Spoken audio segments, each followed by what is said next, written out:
Amém. Queridos, agora, na hora que a gente já devia estar caminhando para finalizar a mensagem, vamos começar, não é? E eu creio que Deus vai nos dar um poder de síntese profundo para que a gente possa terminar não muito tarde, né? Afinal de contas, o horário do culto termina às 8 horas. Bom, como sabem, nas últimas semanas nós estamos estudando aqui as 5 vezes que Jesus, cumprindo as determinações do Velho Testamento, que dizia que todo judeu tinha que ir às 3 principais festas em Jerusalém, Jesus sempre ia para essas festas, e agora nós estamos com Jesus indo para a 3ª festa que ele vai em Jerusalém. Ele não morava em Jerusalém, já abordamos isso outras vezes, já dissemos inclusive porque ele não morava em Jerusalém. Havia profecias que diziam o lugar onde ele devia nascer, onde devia morar, onde ele devia exercer o início do seu ministério. Mas Jerusalém era o centro espiritual de Israel, e certamente que Jerusalém precisava ser alcançada pelo ministério de Jesus Cristo. Então João cataloga as 5 vezes que ele vai lá, e ele vai nos contar e nos guiar o que aconteceu em cada uma dessas viagens.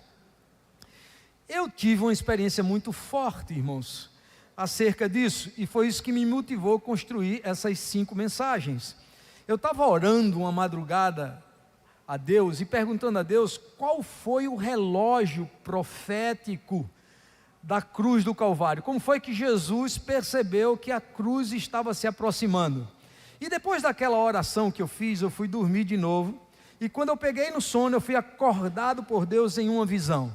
E na visão, Deus me mostrava as 5 vezes que Jesus visitou Jerusalém, e na visão que eu tinha, toda vez que Jesus estava entrando em Jerusalém, eu via um relógio do lado.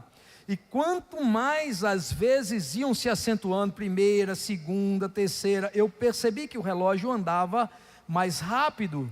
E eu percebi que o Espírito Santo estava me mostrando que quanto mais próximo estava da cruz, o relógio ficava mais rápido, mais rápido, mais rápido.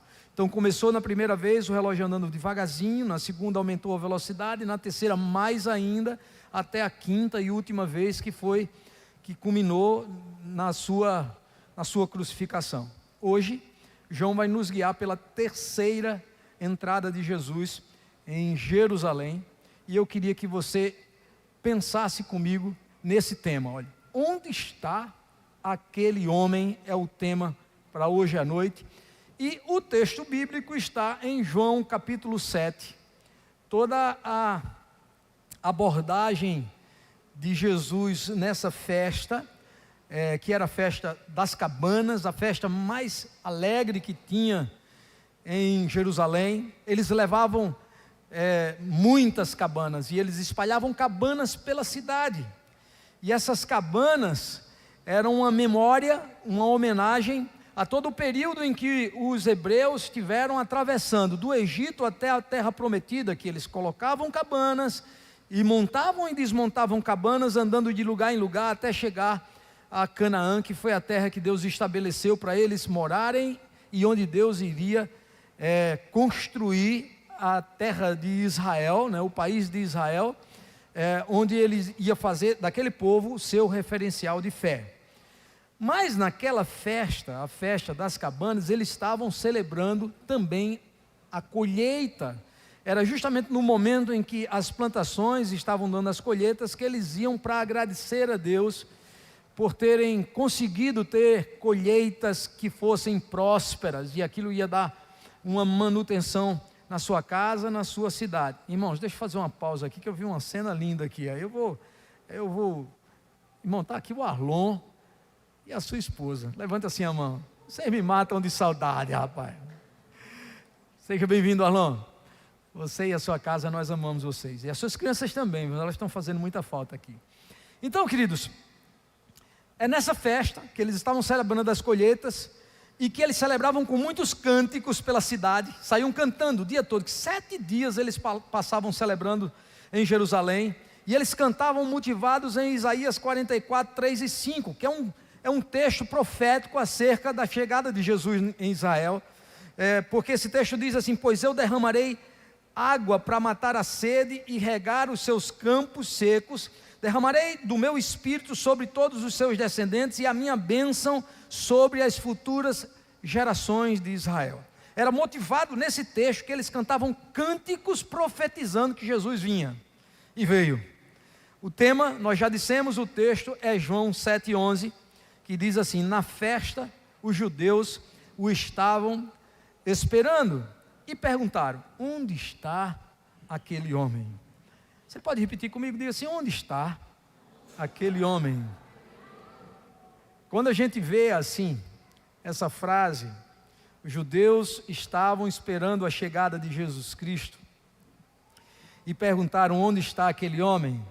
Ele era uma celebridade já em Israel, por causa de todos os milagres, por causa das suas prédicas. O seu ministério aqui já estava maduro, lembram? Ele foi 5 vezes em Jerusalém e essa já era a 3ª. Então ele já estava do meio para o final do seu ministério.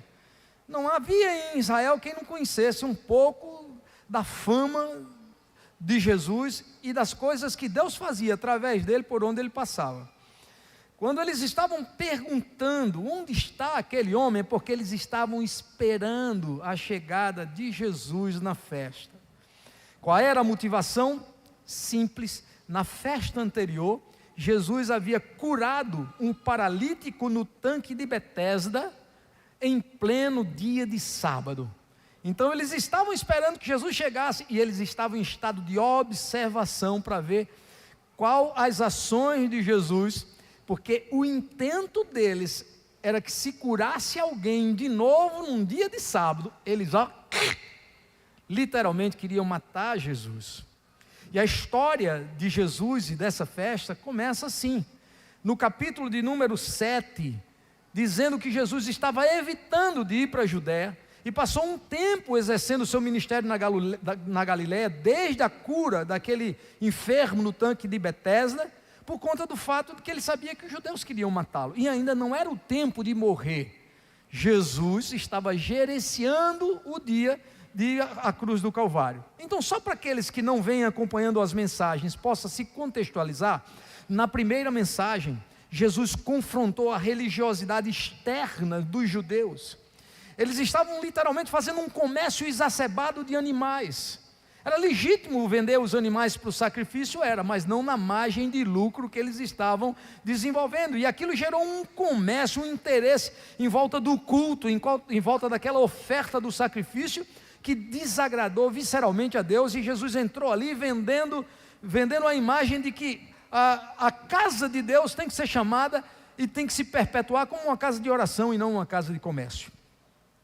Com base nisso, ele expulsa os vendilhões do templo e ele disciplina a liturgia daquele culto, dando uma nova ordem para os judeus. E óbvio que aquilo produziu a irritação geral de toda a liderança religiosa de Jerusalém, porque eles perguntavam com que autoridade ele faz isso.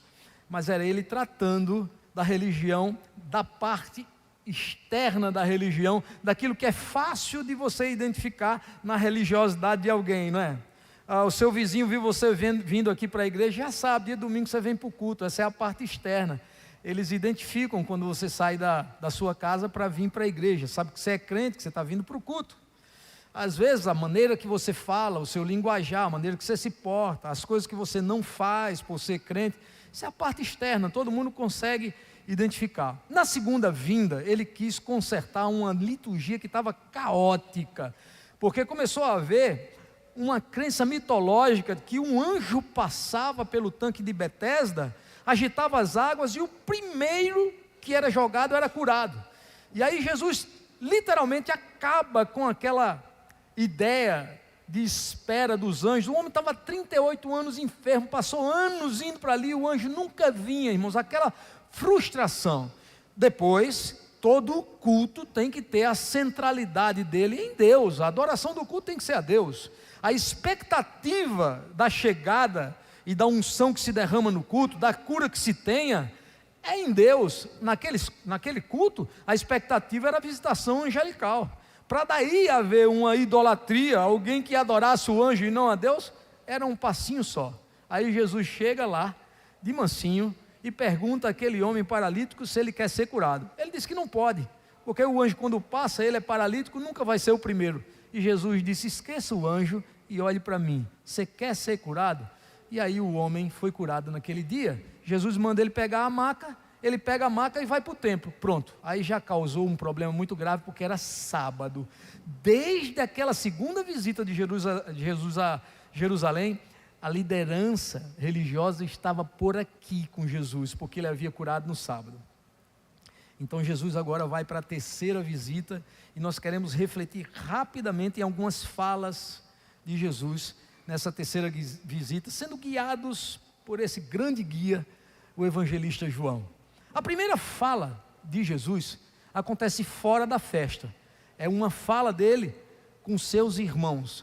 A Bíblia diz que os seus irmãos procuram ele e dizem assim para ele: escuta, você não está querendo exercer um ministério, dizendo que é o Filho de Deus e fazendo grandes milagres? Por que você está se escondendo na Galiléia? Você deve ir para a Judéia, você deve ir para Jerusalém, você deve ir para a festa das cabanas. Literalmente a Bíblia diz que os irmãos disseram isso porque não criam que ele era o Filho de Deus. E cá entre nós, irmãos, há uma pitada de compreensão na nossa capacidade intelectual de raciocinar, porque para os irmãos acharem que aquele rapaz que nasceu da mesma mãe, que dormiu no mesmo quarto, que dividiu os mesmos pratos de lentilhas, que participou das mesmas atividades com os pais, era de fato alguém que tinha sido enviado por Deus, era difícil. Essa convicção era de Maria, essa convicção era de José, porque primeiro Maria viu como engravidou de forma virginal, e o José, porque recebeu visitas angelicais que anunciou aquilo, e ele sabia que não tinha dormido com Maria, e Maria engravidou. Então os dois tinham essa convicção, mas os irmãos não. Os irmãos demoraram muito a se converter a Jesus Cristo, só se converteram depois que viram Jesus ressurreto. Mas é interessante como você vê a abertura das duas epístolas que estão na Bíblia e que foram escritas pelos irmãos de Jesus. Na epístola de Judas, quando ele abre, ele chama Jesus de Senhor meu. Na de Tiago, a mesma coisa. Você vai ver Tiago chamando Jesus de Senhor meu. Por que isso aconteceu? Porque na ressurreição, eles creram que de fato, aquele irmão que morou com eles no mesmo quarto e que dividiu o beliche, era de fato o Filho de Deus. Já aqui, eu tenho um recado poderoso de Deus, primeiro para a minha vida, e depois que eu queria dividir com a sua vida também. Muitas vezes nós perdemos oportunidades intensas e poderosas de Deus, por falta de percepção daquilo que Deus está fazendo à nossa volta. Podíamos estar usufruindo de muito mais, podíamos ser muito mais intensos na obra de Deus, podíamos ter muito mais visitações espirituais, podíamos estar usufruindo de muito mais dons, mas não o fazemos, porque muitas vezes estamos agindo racionalmente e não espiritualmente. Imagina, irmãos, os irmãos de Jesus todos os dias estiveram com Jesus e não desfrutaram intensamente da sua divindade.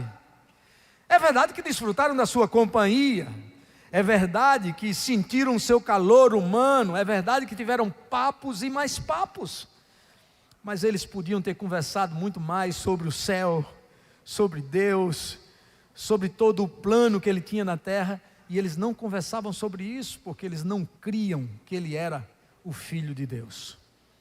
Quantas vezes não estamos tantos anos dentro de igreja, mas vivendo na superficialidade da fé, porque estamos construindo uma fé baseada em raciocínio humano, uma fé puramente racional, porque criamos limites para as nossas próprias vidas.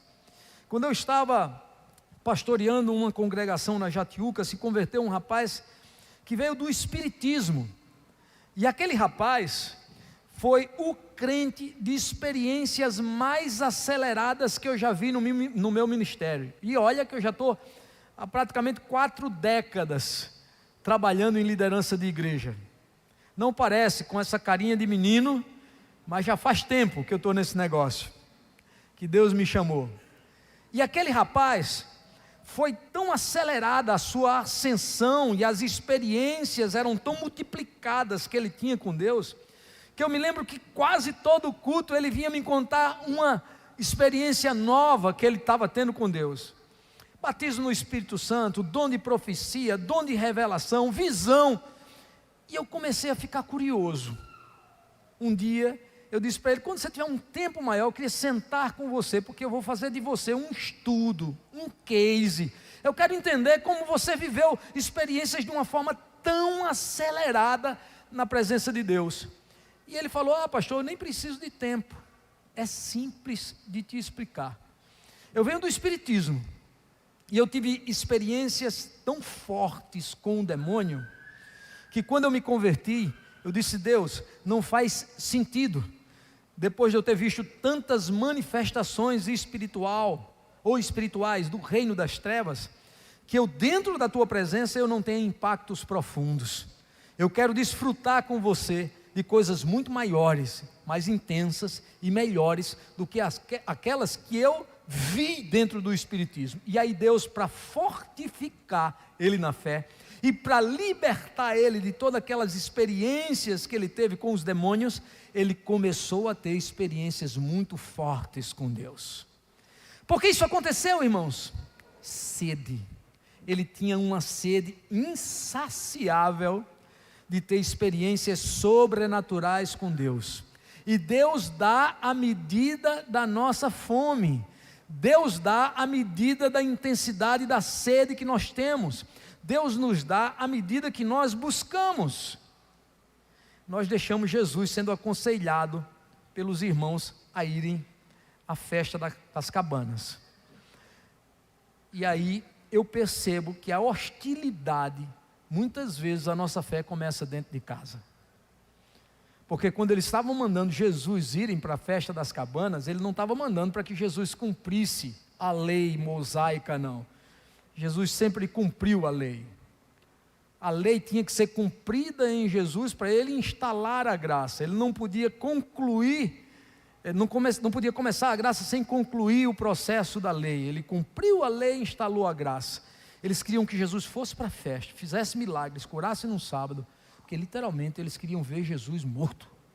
Estavam cansados da pressão religiosa que existia dentro da casa deles, todos os dias, pessoas querendo ver Jesus, pessoas clamando por milagres, clamando por palavras, e eles não estavam nada satisfeitos com aquilo.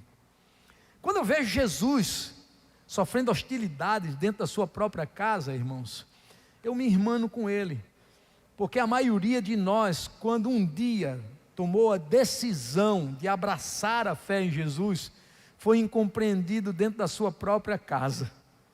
Eu me lembro de um dia que eu estava ouvindo disco, eu tinha acabado de comprar vários, naquela época, irmãos, se quiserem pode rir, mas na época que eu me converti, não tinha mídia eletrônica, né? Era um bolachão assim desse tamanho, um disco de vinil, e eu me lembro que eu comprei uma pancada de discos de vinil, com músicas evangélicas, porque eu queria trocar o meu repertório de música.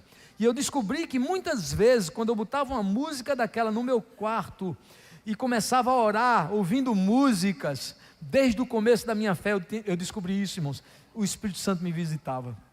E um dia, de surpresa, papai morava na usina, mamãe ficava aqui comigo, porque eu estudava aqui. Um dia de surpresa, o papai chegou em casa, quando chegou eu estava ouvindo músicas, e a mamãe chegou para ele e disse para ele que eu não tinha almoçado, não tinha jantado, e quando cheguei em casa, me tranquei no quarto, estava orando e ouvindo músicas evangélicas. Papai ficou extremamente irritado.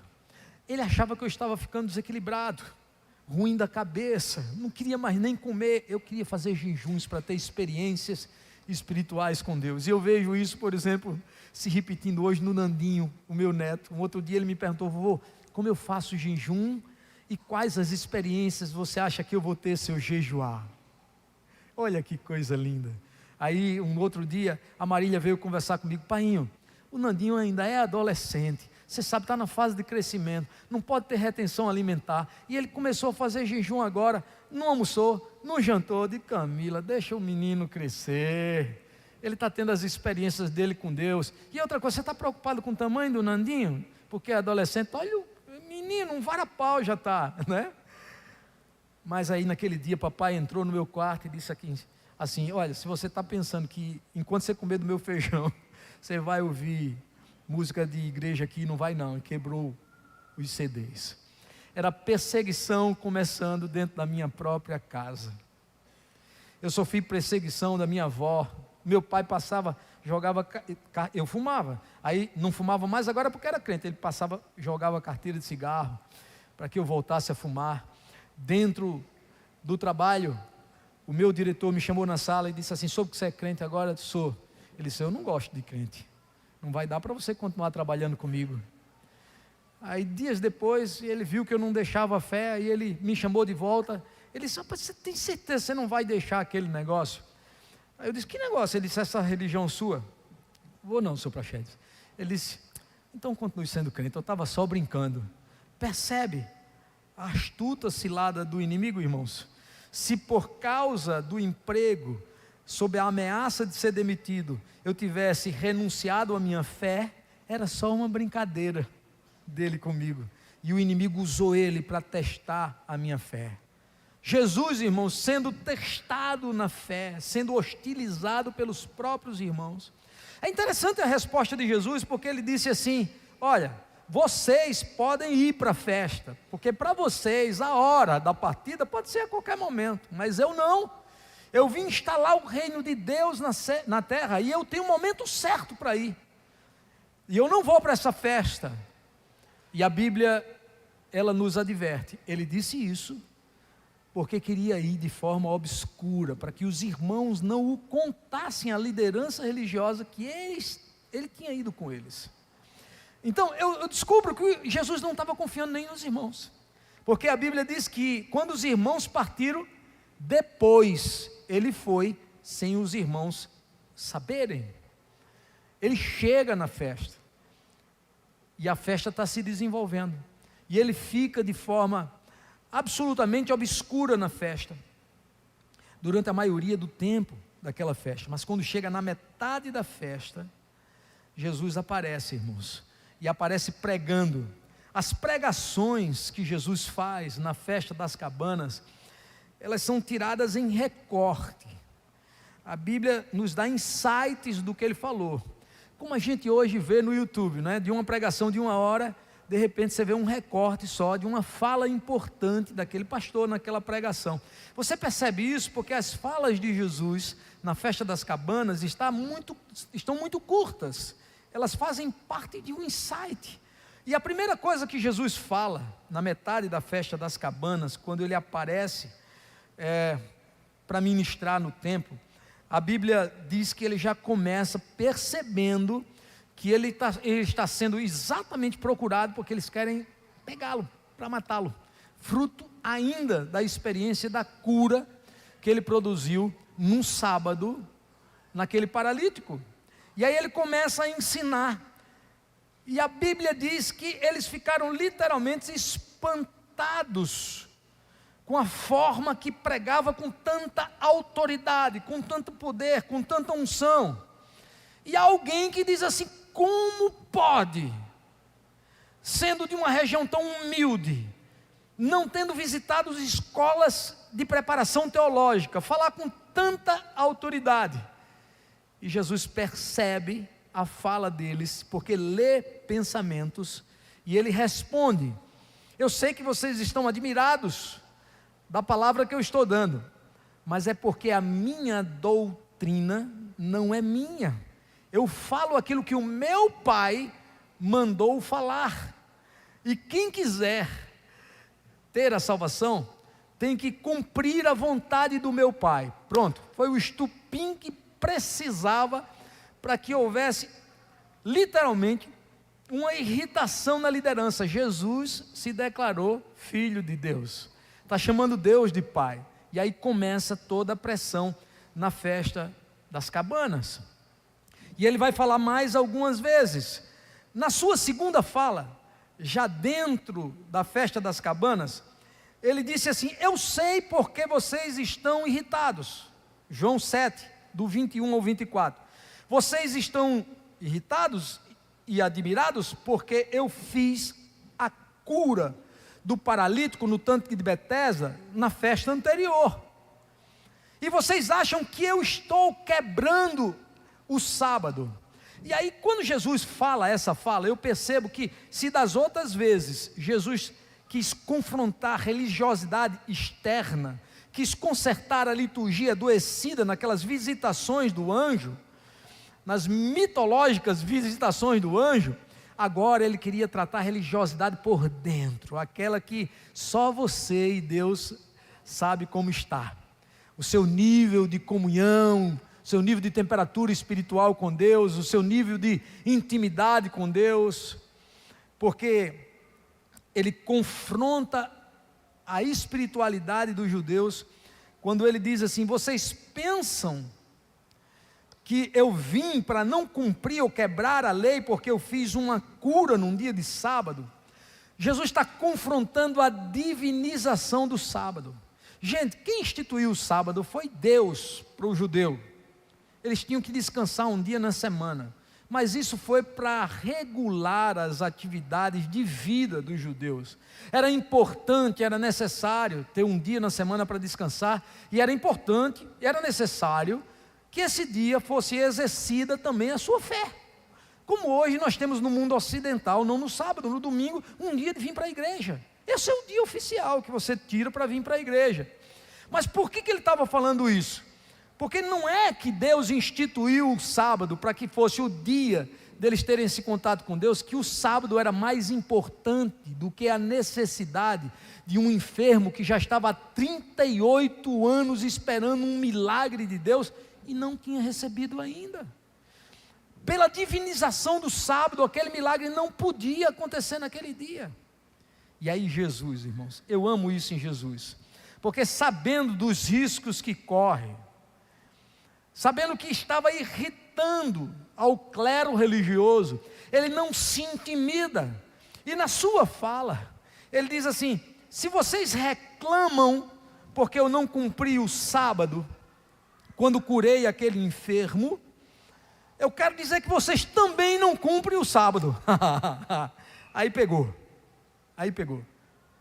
porque para um judeu ortodoxo, para um sumo sacerdote, você dizer para ele que ele não cumpre o sábado, ele disse: eu digo e provo. Quando o dia da circuncisão, Moisés mandou vocês circuncidarem os filhos homens de vocês.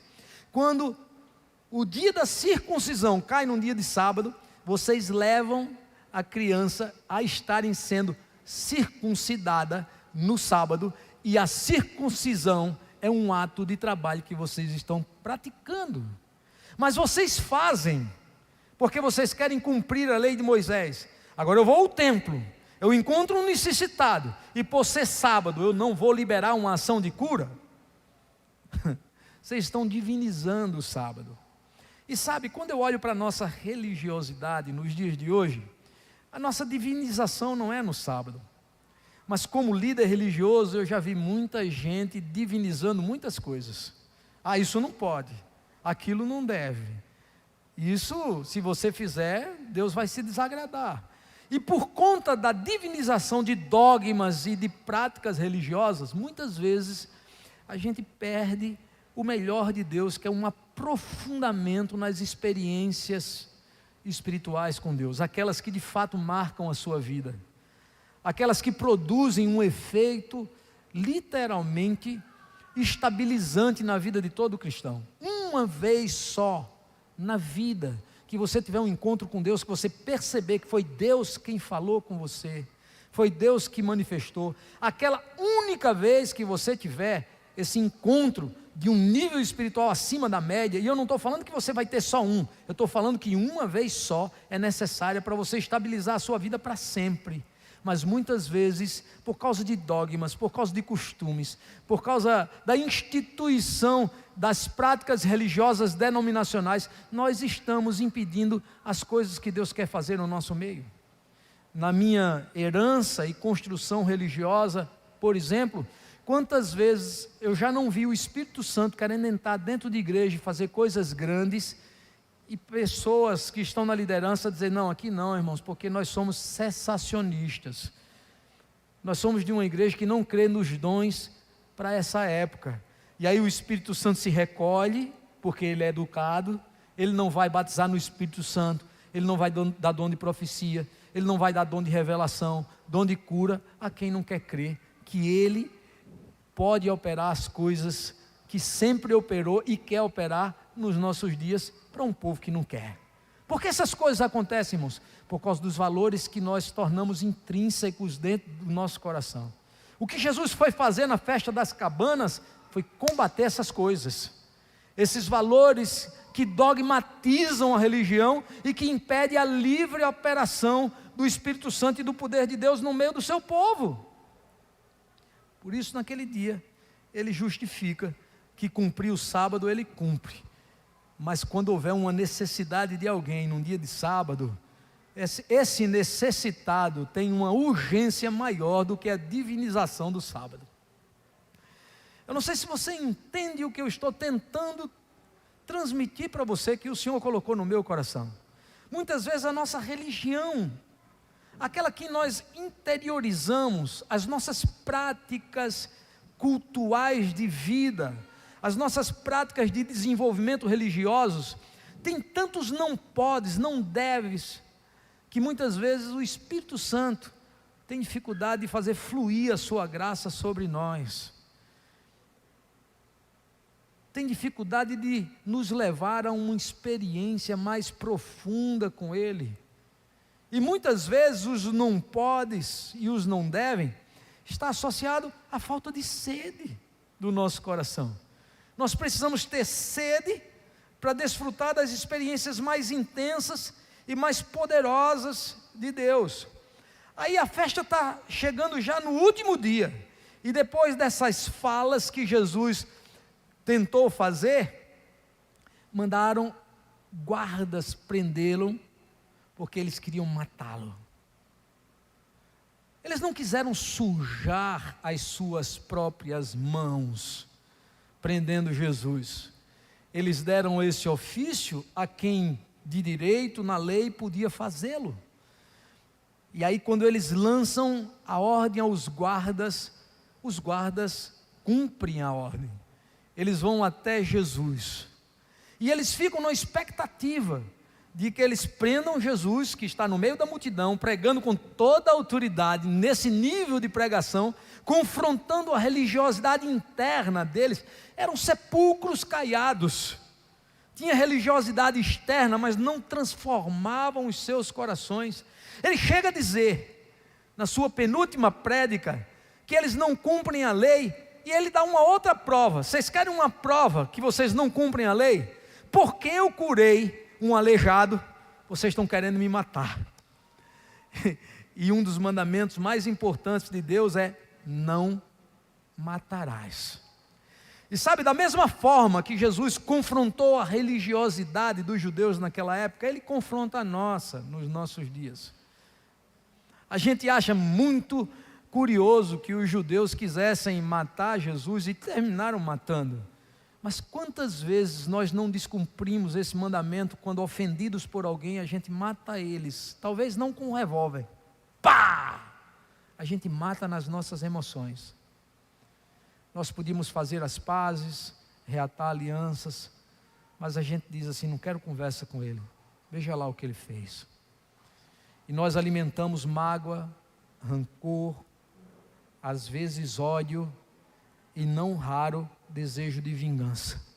Porque Jesus foi à festa das cabanas para combater exatamente isso, a religiosidade interiorizada que ainda não está convertida, porque o espírito ainda não se rendeu à palavra de Deus. Tem práticas religiosas comuns a todos os religiosos, anda na igreja, vem a culto, mas o coração ainda está petrificado, a alma ainda está aprisionada, não foi liberta pelo Cristo da cruz. Mas eu deixei vocês com aquele pensamento que os guardas foram prender Jesus. E foram mesmo. E eles ficaram esperando 1 hora. Os guardas não chegaram com Jesus preso. 2 horas, também não. 4 horas, também não. 6 horas, também não. Já estavam quase exaustos quando os guardas voltaram, mas voltaram sem Jesus. E aí eles, curiosamente, eles foram confrontar os guardas, porque policiais estão acostumados a cumprir ipsiliter a ordem dos seus superiores. Como pode? Vocês não trouxeram Jesus? E eles disseram: não conseguimos. E eles disseram: por quê? Ninguém nunca pregou como ele pregou. E qual foi a pregação de Jesus para os seus algozes, os guardas que foram prendê-los na festa das cabanas? A pregação de Jesus foi simples, foi direta. Ele já tinha feito essa mesma pregação para uma pessoa só. Agora estava fazendo para uma multidão que incluía os guardas que foram prendê-lo. Ele disse assim: quem tem sede, que venha a mim e beba, porque eu sou a fonte de toda saciedade. E havendo crido em mim como filho de Deus, nascerá dentro dele rios de saciedade, rios de águas vivas no seu interior. E os guardas, quando começaram a ouvir essa palavra, se ouvissem e não experimentassem, não atestavam, mas começaram a ouvir e começaram a crer e começaram a sentir uma alegria sobrenatural dentro dos seus corações. Queridos irmãos, a você que nos escuta na internet, tem coisas que são fáceis de se explicar, mas uma experiência com Deus é melhor que você a viva, porque com explicação você não consegue ser tão intenso para vender a imagem do que de fato acontece. Mas é comum aos crentes, irmãos, passarem por problemas muitas vezes intensos na sua vida, por dores que, se não tivessem a fé em Jesus Cristo, já tinham literalmente se desesperançados na vida, já tinham vivido literalmente a última gota de esperança, iam viver amargurados. Mas com crente as coisas acontecem diferente. Às vezes tudo está mal à sua volta, mas ele está cheio da graça de Deus, porque dentro dele ele tem uma fonte que jorra a saciedade. Tem o Espírito Santo alimentando dentro dele, com a presença do próprio Deus no seu interior, a sua alma de alegria, de unção, de graça e de força. O apóstolo Paulo explicou como isso acontecia.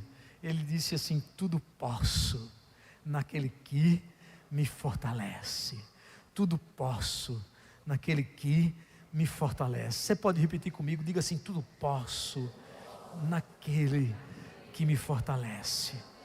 O que Jesus foi fazer na festa das cabanas, irmãos, foi nos confrontar nas nossas convicções interiorizadas, que muitas vezes oferecem obstáculo a experiências sobrenaturais que Deus quer propor e precisa serem intensificadas na nossa vida, para que a nossa fé esteja bem firmada na presença de Deus. Eu vou chamar o Ministério de Louvor para vir aqui à frente, mas eu queria pedir à igreja para ficar de pé, e eu quero provocar você nessa noite. E o você a quem eu me dirijo pode ser você que está no templo, pode ser você que nos assiste nessa live de internet. Eu queria que você fechasse seus olhos agora. O ministério daqui a pouco vai cantar uma música, e eu queria que você olhasse para a sua religiosidade, para a forma que você exerce a sua fé com Deus, a sua religiosidade interna. Quantas áreas da sua vida você já percebe modificações, transformações?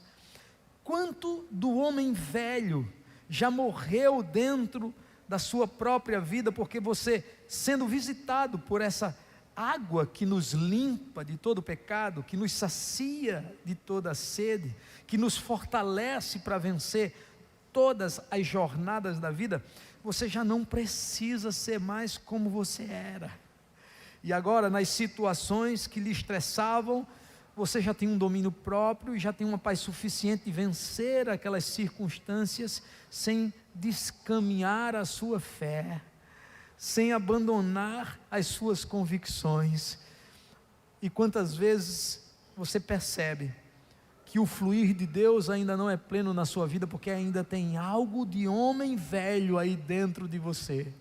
O que Jesus foi fazer na festa das cabanas foi confrontar o homem velho que havia dentro do sacerdócio judaico. Eles eram detentores das maiores promessas de Deus nas suas vidas, mas não tinham ainda experimentado a graça de serem plenos em Deus. Deus enviou o próprio Filho para o seu povo, para abençoá-los. Sequer criam que Jesus fosse o Filho de Deus. Alguém gritou no meio da multidão: vocês não estão crendo que Ele é o Filho de Deus? E porventura, se um outro aparecer dizendo que é o Cristo, vai fazer mais milagres do que o que Ele nos fez, que era a prova inconteste de que Ele era o Filho de Deus. Aí um dos sacerdotes gritou de volta àquele homem que estava dizendo em defesa de Jesus Cristo que os seus milagres comprovavam que Ele era o Cristo. Um dos sacerdotes gritou: tem demônio, com aquele homem, porque queria incriminar a Jesus.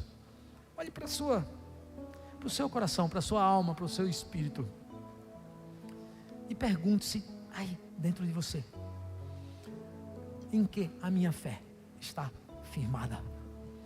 O Jó, depois de passar por experiências profundas, ele disse assim: antes os meus olhos não conheciam a Deus, eu só conhecia a Deus de ouvir falar, mas agora os meus olhos o veem.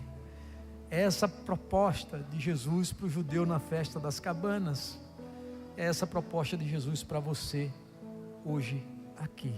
Enquanto nós vamos adubar a terra do nosso coração com essa música, permita-se visitar o seu interior e avaliar o quanto de homem velho ainda existe aí dentro de você, o quanto de mulher não convertida ainda existe dentro de você. Daqui a pouco eu volto, depois dessa provocação, com a oração final.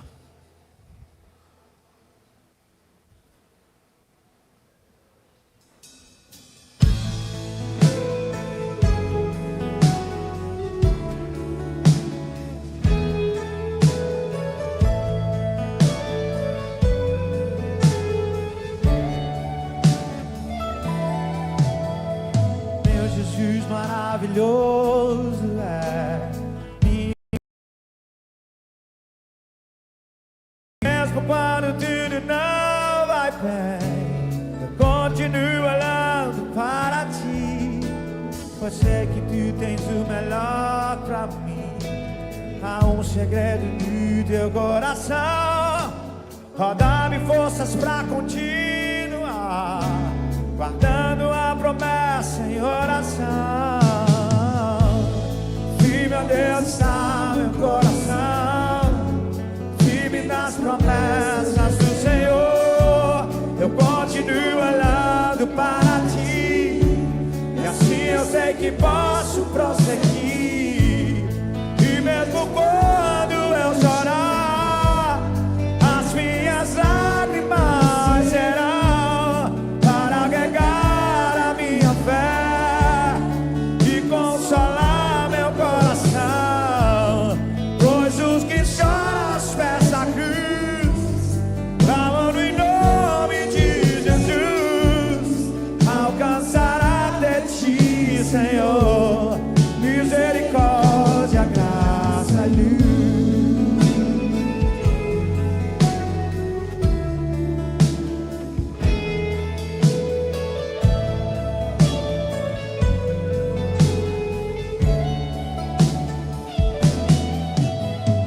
Grande amor não cessa, eterno e não tem fim. Cante conosco.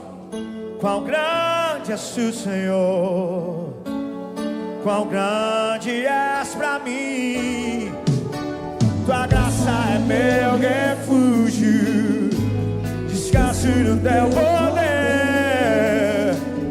Maravilhoso és, maravilhoso és pra mim. E meu Deus está meu coração, firme nas promessas do Senhor. Eu continuo olhando para ti, e assim eu sei que posso prosseguir. E mesmo quando eu chorar, as minhas lágrimas serão para regar a minha fé e consolar meu coração. Pois os que choram aos pés da cruz, clamando em nome de Jesus, alcançará de ti, Senhor, misericórdia. E mesmo quando eu as minhas lágrimas serão para regar a minha fé e consolar meu coração. Pois o que chora aos pés da cruz, clamando em nome de Jesus, alcançará de ti, Senhor, misericórdia, graça e luz.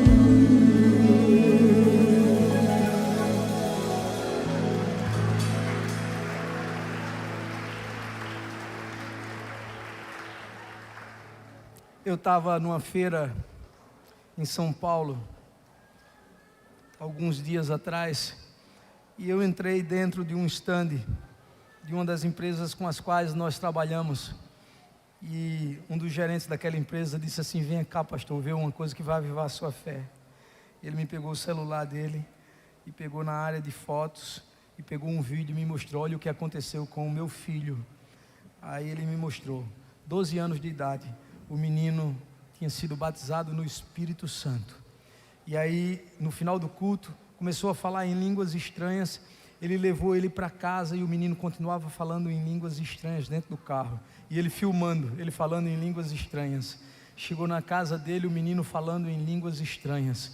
E aí, quando ele saltou, os vizinhos estavam assim à porta, perguntou o que foi isso. Aí ele disse assim: não, estava na igreja e foi batizado no Espírito Santo. E aí ficaram todos curiosos. E o menino entrou dentro do quarto, passou a madrugada toda falando no Espírito Santo. Na outra semana, os vizinhos todos foram para a igreja e se converteram por causa daquela experiência sobrenatural daquele menino. Quantos podem aplaudir a Deus, irmãos, pelas coisas que Ele faz ainda no nosso meio? Eu quero orar por você, que muitas vezes podia estar num outro nível de comunhão com Deus, mas por falta de foco, por falta de sede. Olha o que Jesus disse: quem tem sede, venha a mim e beba. Às vezes falta sede. Pastor, e como é que eu posso ter sede? Comece a conviver com Jesus mais intimamente, que você vai ter sede. Comece a trabalhar para Jesus, que você vai ter sede. E quanto mais sede você tiver, mais experiências espirituais você vai ter. Quem quer ser mais intenso com Deus, levante assim a sua mão. Quem sente que pode muito mais se receber visitações sobrenaturais de Deus, levante as mãos. Vamos orar. Pai querido, nessa hora nós estamos todos aqui sedentos da Tua presença. Oh, xaracamanaya lá probar. Irequebaia choraquimas. Deus, nós temos vivido em uma geração que tem apostatado da fé, mas nós temos um remanescente na terra que te busca com sede, com intensidade, que tem desejos espirituais de fazer coisas relevantes para você. Por isso, nessa noite, nós estamos aqui como sedentos que somos, Senhor, buscando a Tua presença e pedindo: Senhor, nos visita com mais unção, nos visita com mais poder, Precisamos dos dons do Espírito Santo para fazer coisas mais impactantes nas nossas vidas. Queremos, Senhor, nessa noite sair desse culto saciados pela presença de Deus. Todo aquele que chegou aqui triste, deprimido, preocupado com problemas, visitados por enfermidades, saiam daqui curados, libertos e cheios da unção de Deus. Nós oramos assim em nome do Senhor Jesus. E se você crê, diga amém. Glória a Deus. O amor de Deus, a graça do Senhor Jesus Cristo seja com você e com toda a sua casa. E toda a igreja diz: antes de sair da igreja, olhe para quem está do seu lado, sorria para ele levar essa imagem bonita e diga assim: seja cheio de Deus para impactar pessoas que estão vazias da presença dele. Amém? Tenhamos todos uma semana rica e abençoada na presença de Deus.